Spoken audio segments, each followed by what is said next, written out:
Now we're going to be looking at Jane Austen's Northanger Abbey, and I have to warn you that I'm not going to be avoiding spoilers. So if you haven't read the novel, you're about to find out what happens in the novel before you've had a chance to enjoy it, reading it yourself.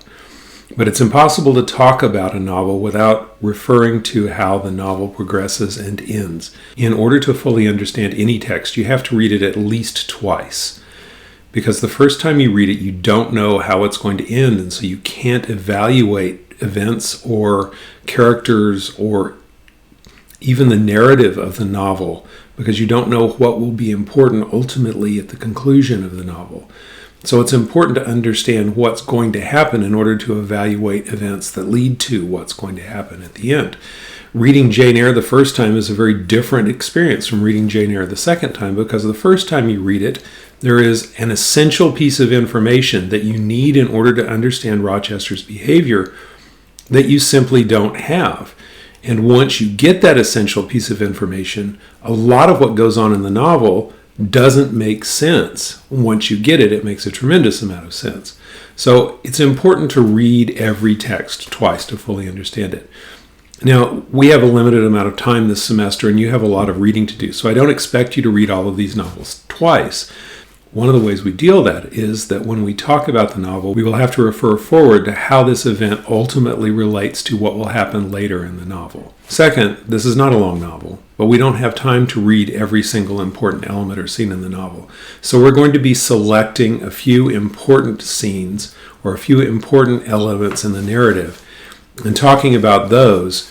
However, you will want to make sure you read the novel and apply the things that we're talking about in the sections we look at to those sections you look at on your own.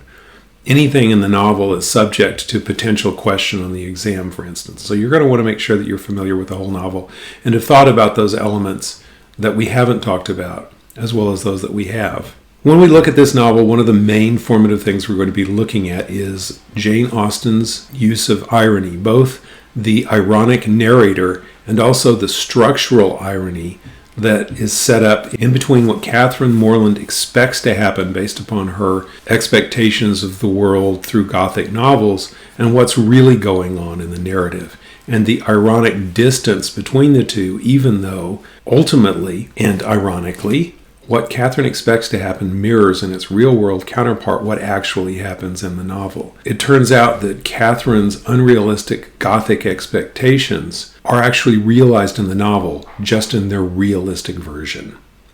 So we do need to pay attention to the surface appearance of the narrative versus what's really going on, and also what the narrator tells us as opposed to what she's really saying.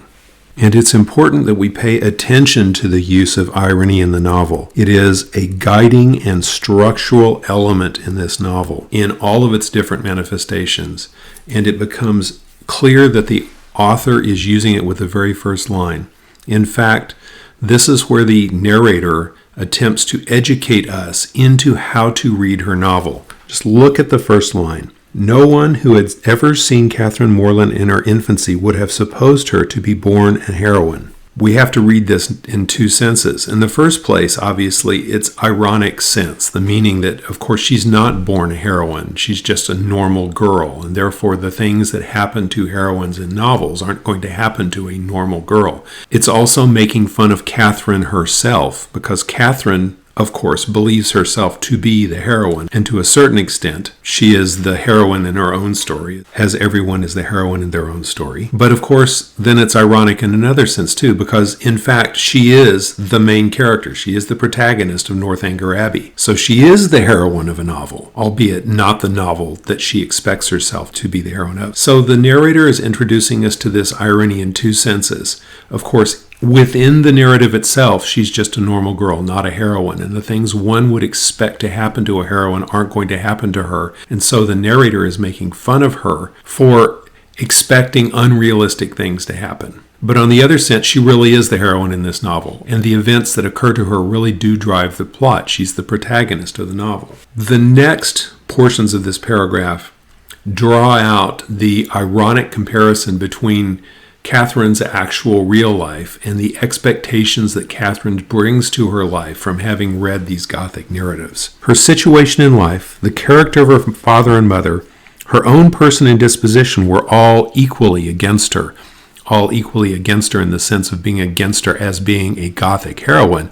But of course, there are her advantages in her normal life. Her father was a clergyman without being neglected or poor, and a very respectable man, though his name was Richard, and he had never been handsome. So the implied meaning of this is that as a Gothic heroine, Catherine should expect that her father is a neglected, poor clergyman whose situation in life has always been against him, though he is dashingly handsome and striking personality. He had a considerable independence besides 2 good livings, and he was not in the least addicted to locking up his daughters.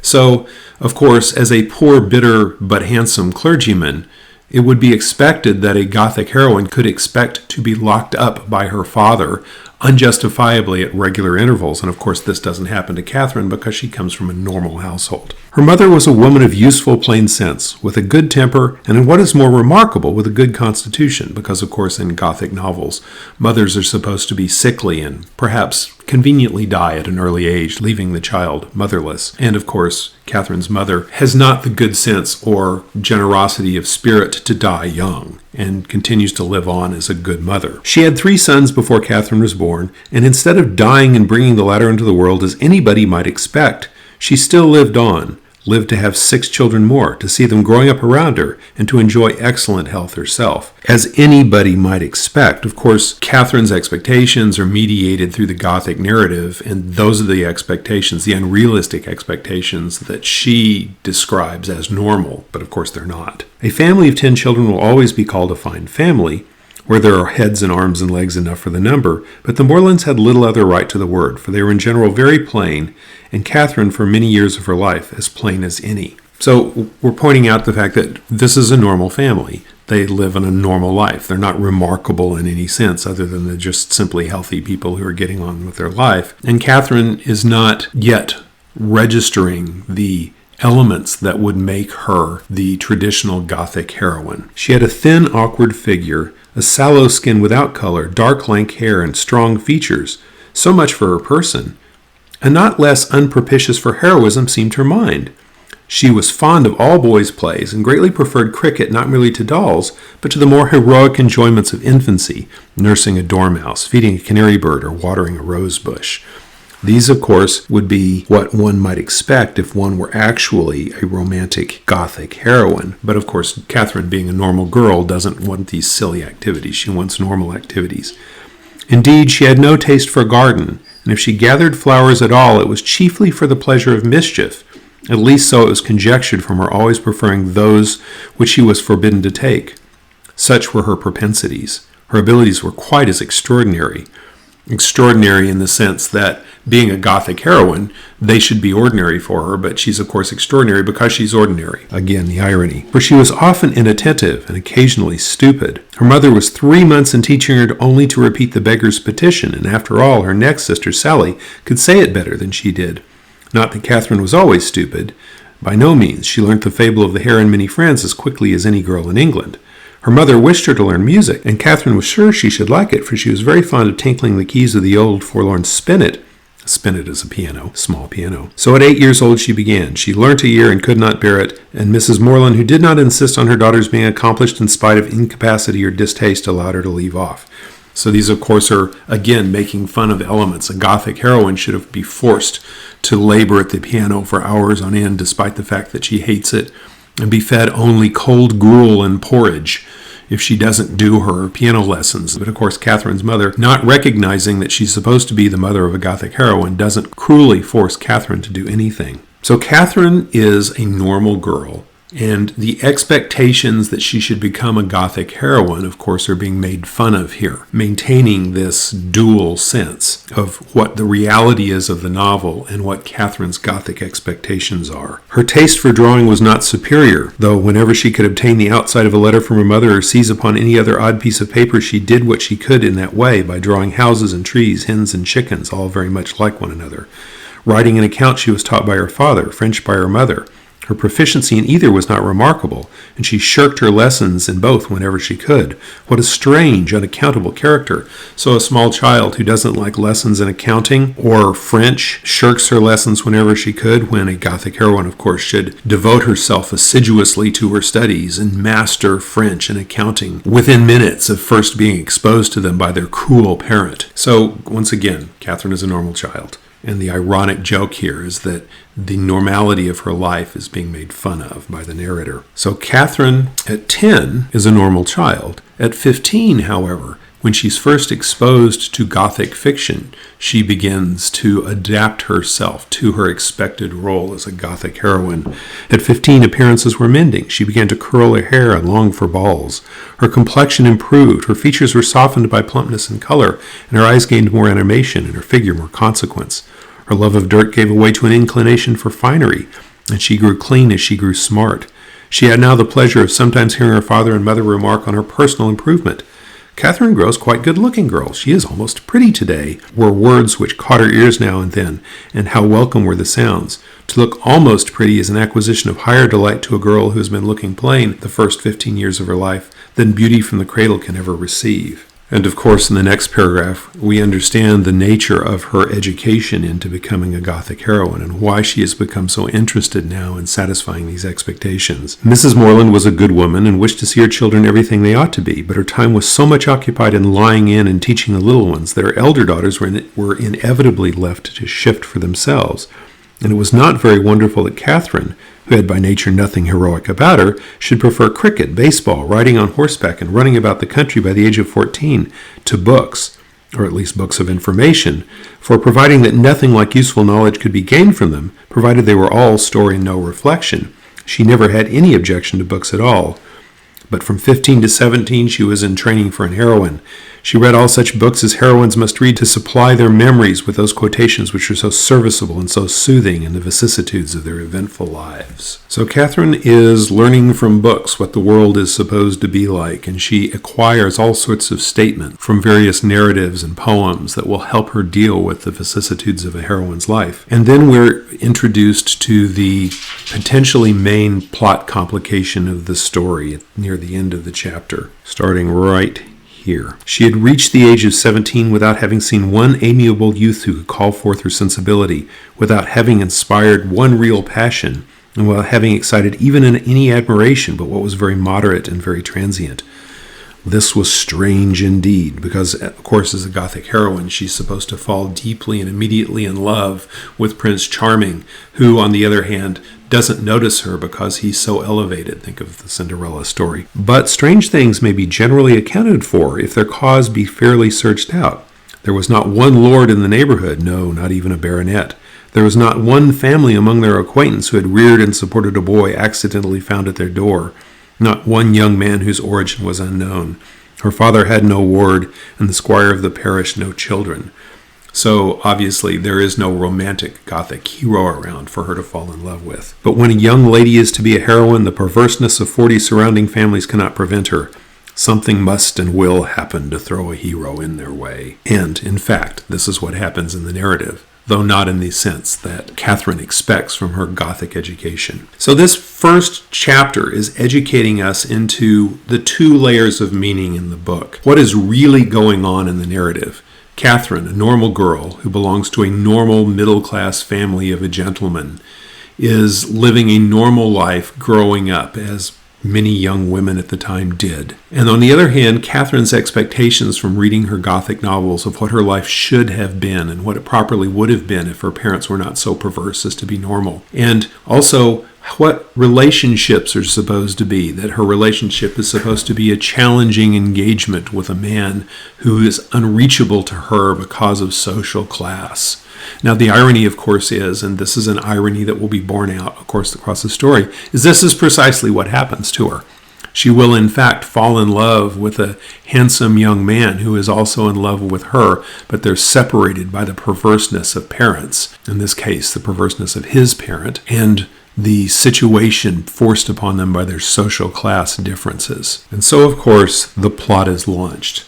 Catherine is invited to travel with family friends, the Allens, to Bath, which is a likely place for a young woman to meet a suitable suitor. And of course, we have the contrast again between Catherine as the adventurous heroine going out on a journey and Catherine Morland, the normal girl. On page 5, it says, starting right here, her heart was affectionate, her disposition cheerful and open, without conceit or affectation of any kind, her manners just removed from the awkwardness and shyness of a girl, her person pleasing, and when in good looks pretty, and her mind about as ignorant and as uninformed as any female mind at 17 usually is.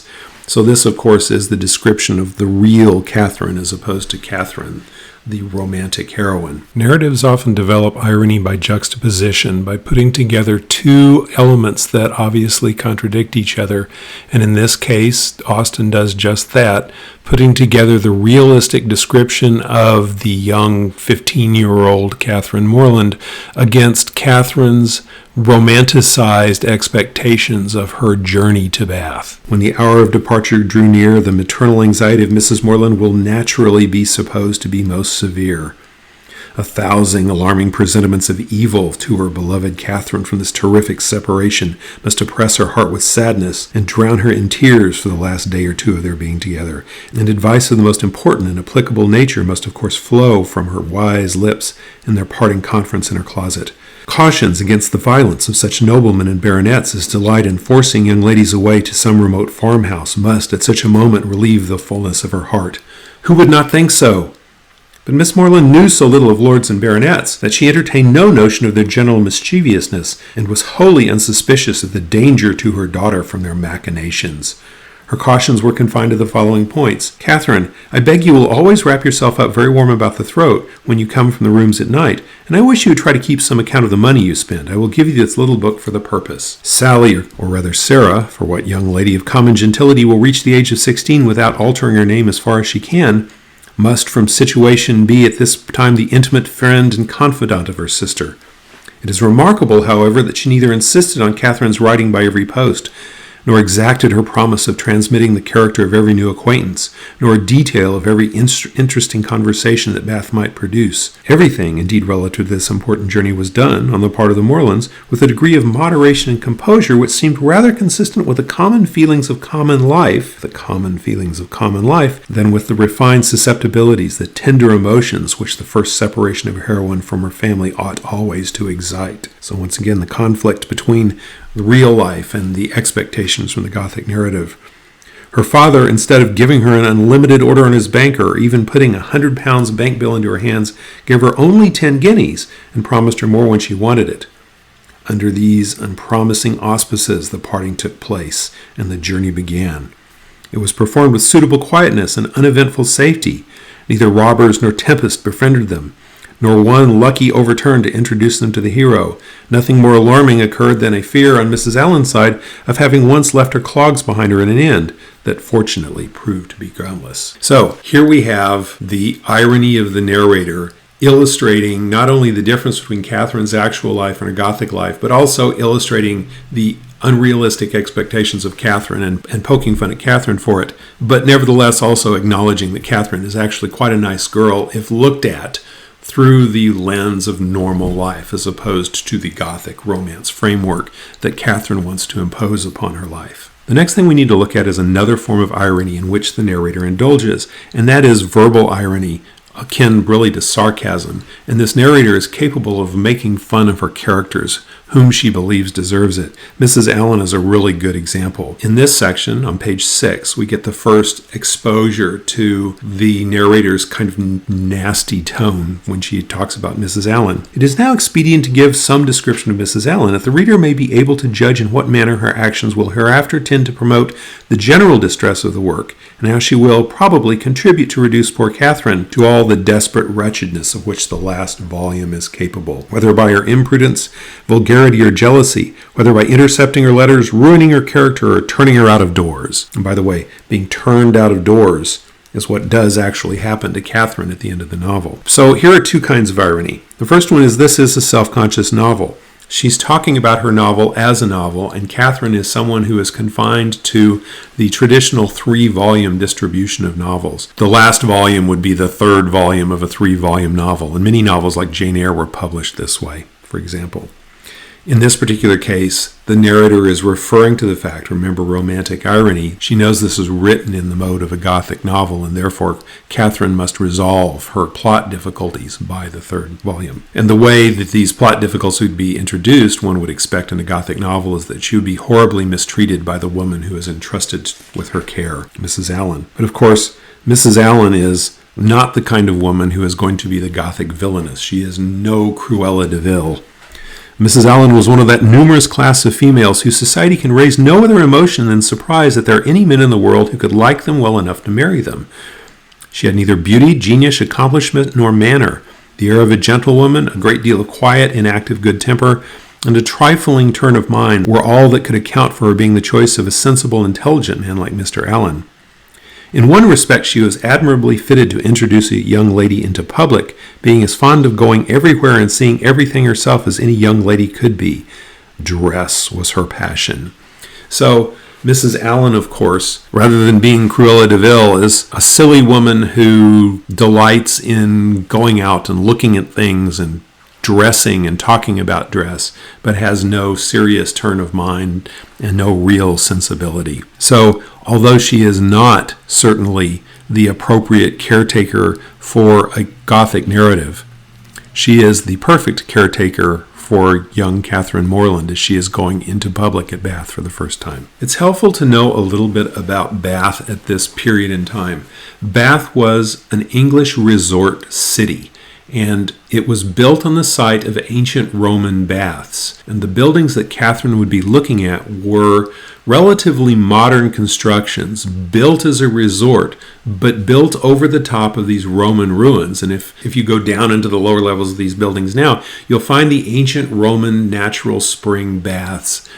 And what people would do is they would go to a gathering place. And at the gathering place, there would be a master of ceremonies. The master of ceremonies was someone who was responsible for, think of them as a combination of a concierge and a maitre d'. They were responsible for overseeing the festivities and making sure that everyone was accommodated with someone to talk to and a place to sit down and with people with whom they could converse. And so they might find people who were unaccompanied, young women who were unaccompanied, and introduce them to young men who were unaccompanied for the purpose of dancing and getting acquainted. When one was in Bath, one would rent a house, sort of like a Airbnb rental. According to your social station and the level of your wealth, you would rent increasingly fine houses in increasingly fashionable neighborhoods of Bath. And then during the day, you might go out for a stroll in the streets. And in the evening, you would go to one of the resort facilities and go into one of the gathering rooms. There would be a card room where a gentleman could retire to play cards with one another. There would be a pump room, and one of the things one might do is drink the waters, the mineral waters that came out of the spring. And also there might be a bathroom down in the lower levels where one would walk around. One would dress up in an appropriate bathing costume, which for a woman was fully clothed, and would stroll through and soak in the baths. Of course, this was not a gender-mixed activity in Regency or Victorian times. And so this is the big social activity, is heading to the pump room or one of the gathering rooms to meet other people. At the end of chapter 2, on page 9, Catherine begins to feel her adventure is not satisfying the expectations of a Gothic heroine.